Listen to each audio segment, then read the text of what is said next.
Une alt-season inattendue par la date et par l'amplitude de celle-ci. Pas de chichi, on commence tout de suite, c'est parti. Alors si on se concentre 2 secondes sur la charte du Total 3 qui représente finalement la capitalisation du marché de la crypto-monnaie excluant seulement le Bitcoin et l'Ethereum, ce qu'on peut constater c'est qu'on est dans une similitude extrêmement proche d'un point de vue chartiste. Comme tu peux le constater, sur cette charte, on avait eu un ATH aux alentours des 340 milliards qui avait marqué le top du bull run de 2018 sur les altcoins en tout cas. Et comme tu peux le constater, cette charte elle est en log et on a une figure qu'on connaît très bien sur la crypto brève qui est la tasse et l'anse. Alors, je te l'accorde, cette charte, voilà, elle est un peu inclinée, la figure, on n'a pas l'habitude de voir des tasses séances de cette manière-là, mais d'un point de vue chartiste, il n'y a pas vraiment de règle vis-à-vis de l'inclinaison de cette figure.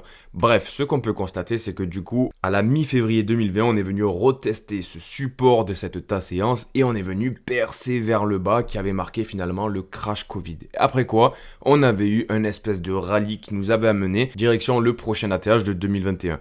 Et ce qu'on peut constater, c'est que même si l'inclinaison est différente, parce qu'on avait beaucoup moins de liquidité en 2018 et du coup forcément pour faire pumper le prix c'était beaucoup plus facile. Plus on avancera dans le temps, plus les cryptos seront capitalisés et moins on aura de grandes performances, moins les amplitudes des bull runs seront importants. Si tu regardes le bull run de 2018, voilà, le Bitcoin avait fait des performances qui étaient plus faibles en 2021 et qui le seront forcément pour ce bull run actuel.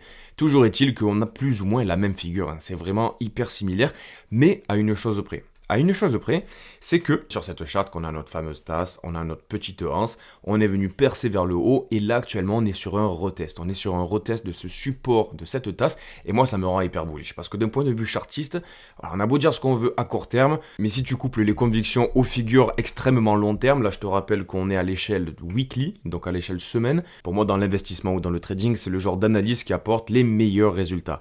Bref, toujours est-il que actuellement, voilà, on est sur le retest de ce support de cette tasse et anse et on est aux alentours de la mi-mars 2025. Autrement dit, la mi-mars, une année post-halving Bitcoin. Ok. Et là, lorsqu'on est venu retester ce support de cette tasse et anse qui est bien incliné là, on était où?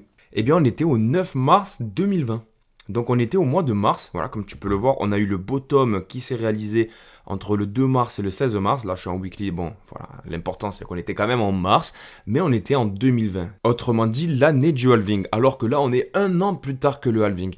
Donc, est-ce qu'on n'aurait pas un décalage? Est-ce qu'on serait pas en retard vis-à-vis finalement du cycle précédent? Est-ce qu'on n'aurait pas un cycle aussi qui durerait plus longtemps avec un top qui arriverait potentiellement fin 2025, peut-être début 2026? Comme tu peux le constater si tu te places sur le premier top de cette tasse et anse et que tu vas sur le rebond de ce support de la tasse, tu regardes, voilà, on est à peu près à 784 jours. Bon, et si on se place d'un point de vue chartiste de la même manière sur la tasse séance actuelle, tu peux voir que finalement, on est à 1274 jours. Ça nous fait une différence de 490 jours, comme si on avait 490 jours de retard. Le marché n'est pas monté en ligne droite, le marché a mis beaucoup plus son temps. On a eu des périodes d'attente, des périodes de digestion où les market makers ont fait paniquer tout le monde. Les market makers ont sorti tout le monde du bateau et ça s'est déroulé en 2024 avec le crash qu'on a eu avec les carry trades japonais.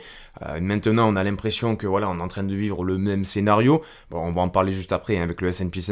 Mais voilà, je voulais te partager cette petite étude parce que je trouve ça vraiment plutôt surprenant et ça amène à réflexion. Bon, ceci étant dit, on va parler maintenant du S&P 500 parce que tu le sais, grosso modo, ça représente les marchés financiers, les marchés traditionnels et le Bitcoin ne pourra pas pumper tout seul, ne pourra pas partir en bull run direction Mars si les marchés se cassent la gueule. Donc forcément, il est intéressant dans les périodes comme celle-là de regarder ce qui se passe du côté des marchés tradis. Bon, je voulais te parler de la correction qu'on a connue avec le Covid et finalement le bottom qui avait fait peur à tout le monde. C'était vraiment la fin du monde finalement. On était passé des 3300 $ sur le S&P 500 et on était descendu aux alentours des 2000. Donc est-ce que tu imagines la baisse? On s'était mangé un 35%. La petite seringue là, hop, je vais la descendre un petit peu. Ok. Et donc finalement ce que j'ai fait, c'est que j'ai regardé cette correction et le cycle qu'on avait eu derrière, le cycle haussier qu'on avait eu suite au Covid, et je l'ai tout simplement calqué sur la hausse qu'on avait eue après la correction, après le petit bear market de 2022, parce qu'on a encore une fois des similitudes qui sont vraiment surprenantes. Comme tu peux le constater, on a une espèce de parabole, tu vois cette parabole là? Eh bien je l'ai calquée, ok? J'ai pas triché. Et je l'ai mis la même amplitude, la même courbure, tout ce que tu veux, le même degré. Si on prend l'équation d'une parabole, c'est quoi déjà? AX carré plus BX plus C. J'ai rien touché. et je l'ai positionné sur ce bottom, là où je considère que voilà, on redémarre un petit cycle haussier. Et ce qu'on peut constater, c'est qu'on suit cette parabole de près. On suit cette parabole de près, on a l'impression que la charte qu'on a actuellement est vraiment aimantée à cette parabole. Et tu vois, les corrections qu'on a eues en 2024, qu'on est en train de vivre actuellement, ben on en a eu aussi au sein de cette parabole, on en a eu, voilà, elles te paraissent plus petites, mais si tu zoomes, parce que voilà, les prix sont plus petits, on se mange quand même des 10%, des 15% par-ci, par-là. Mais au final, on va toujours en direction de cette parabole pendant une durée de 650 jours approximativement. Bref, et du coup, si tu considères que on pourrait avoir une répétition finalement de ce cycle, parce que tu le sais, le marché, il a de la mémoire, et la manière dont investissent les investisseurs, les grandes institutions, etc. Pourquoi se casser la tête quand tu as des techniques, des stratégies, la manière dont tu te coordonnes avec les autres institutions, etc. fonctionne très bien. Donc si tu pars du principe qu'on va suivre la machine, qu'on va s'aimanter encore une fois avec cette courbe, ça t'amènerait à avoir une fin du marché haussier à la fin août 2025. Donc tu vois, ce qu'on pourrait vivre actuellement, ça serait d'avoir un rebond, et comme on l'a eu en août dernier, avec un narratif différent. Maintenant c'est la récession, la dernière fois c'était la récession, mais dû aux Japonais qui nous lançaient une bombe. Mais voilà, ce qu'on pourrait avoir, c'est un rebond, tac tac, en venant travailler encore une fois cette courbe, en venant la coller de près, pour ensuite, avec un certain narratif, décrocher une bonne fois pour toutes, et avoir une correction pour 2026. 2027 et repartir ensuite sur un prochain marché haussier, rebelote. Dans tous les cas, pour les analyses futures du S&P 500 sur la crypto brève, je vais garder cette courbe qui sert d'aimant finalement et on verra comment ça se présage. Bon, on a parlé à moyen long terme sur le S&P 500 d'un point de vue chartiste et maintenant si on se focus à l'instant T, voilà, sur l'instant présent, carpe diem comme diraient certains, ce qu'on peut constater c'est que sur le S&P 500, on est à 5007. On a bel et bien, il semblerait réaliser notre double bottom, on a réalisé un W qui a l'air de s'être confirmé. Et encore une fois, je vais te montrer des figures qui sont extrêmement proches de ce qu'on a vécu par le passé. Tu le sais, moi j'aime bien aller en profondeur, j'aime bien décortiquer les charts parce qu'elles peuvent nous parler, et on peut avoir des informations et c'est vraiment surprenant quoi. C'est vraiment surprenant parce que déjà, dans un premier temps, je t'avais dit la semaine dernière, tu vois ces petits carrés orientés là, ces petits rectangles, je t'avais dit si on était dans le même scénario, dans le même type de configuration, de manipulation, comme on avait eu en août dernier avec les carry trades, etc. et que finalement le marché n'était pas prêt à avoir un cycle baissier maintenant, il serait pas impossible à la sortie de ce petit rectangle qu'on ait une remontada. Et c'est visiblement ce qu'on a eu. À un jour près, on est remonté et visiblement on a marqué notre bottom. Ok.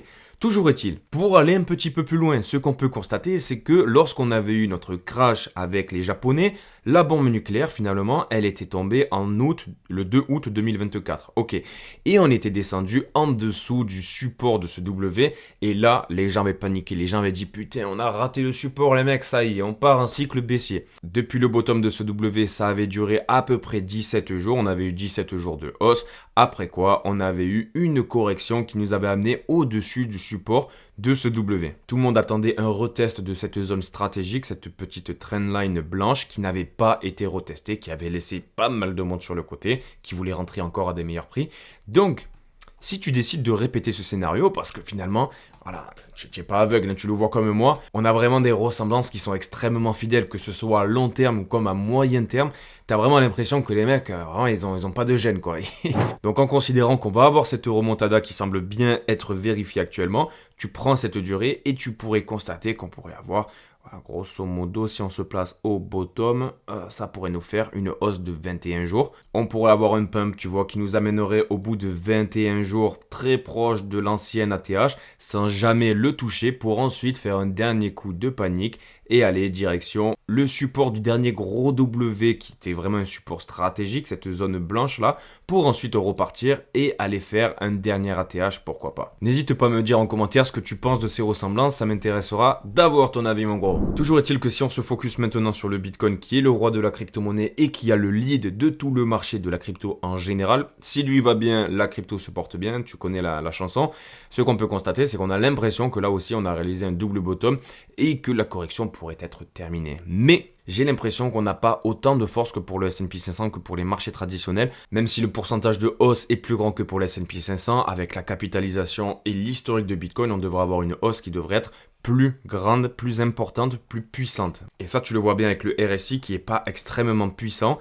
On a l'impression que voilà, il y a tellement peu d'intérêt, les gens sont vraiment dégoûtés du marché de la crypto. Et ça, à ma petite échelle de youtubeur, tu vois, je le vois. J'avais beaucoup plus de vues, beaucoup plus de trafic et ça, c'est un indicateur qui ne ment pas. C'est un indicateur qui ne ment pas et tu le vois avec le peu de force qu'on a sur les marchés. Toujours est-il que de toute façon, ça marche toujours de la même manière.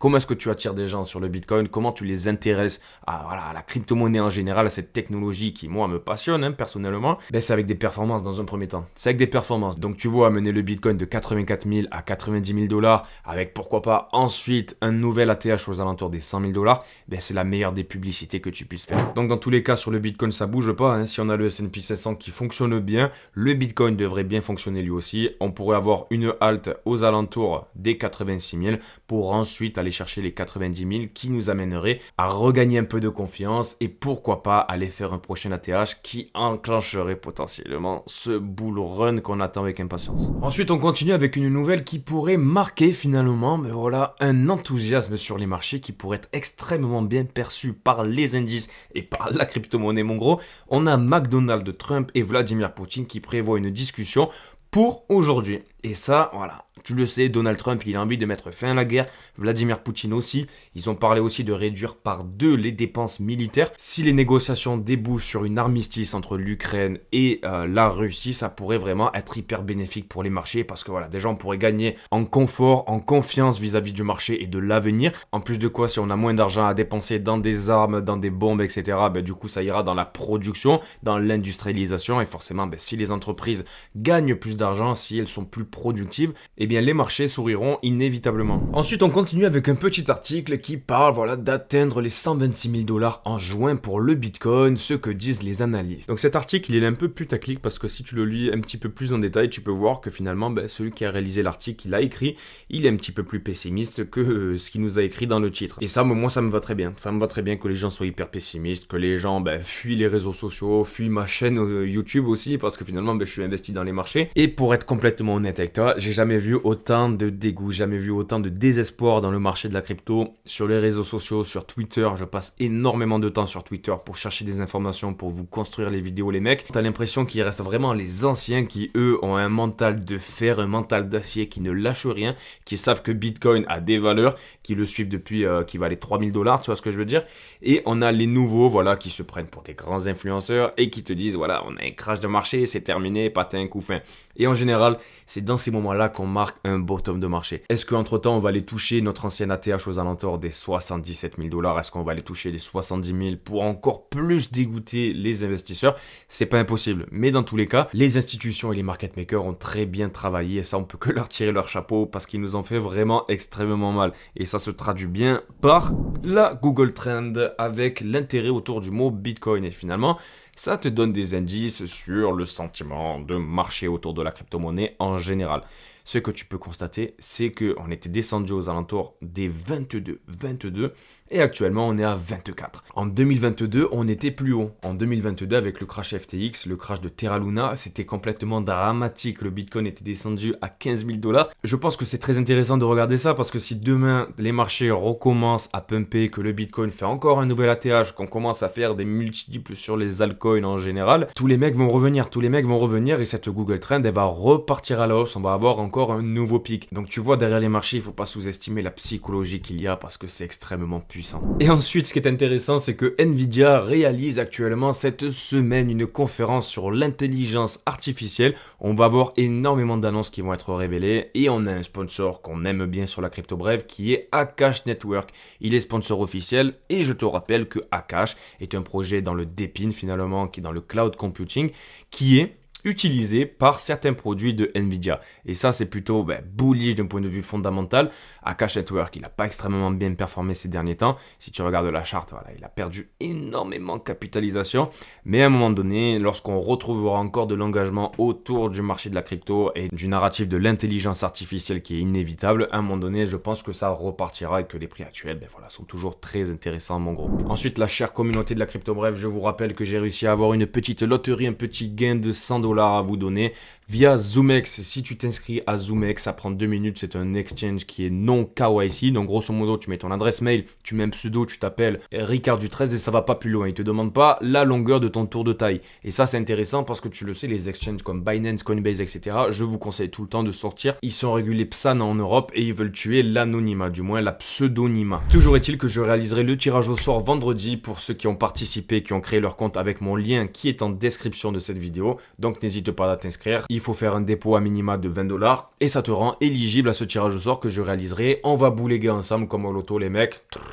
Ça arrivera vendredi. Malgré le marché de la crypto-monnaie qui est une déchetterie depuis maintenant plusieurs semaines, merci à toi de me regarder tous les jours. Pour les nouveaux, n'hésitez pas à vous abonner. On se retrouve demain à 5h du matin. Bisous, ciao ciao.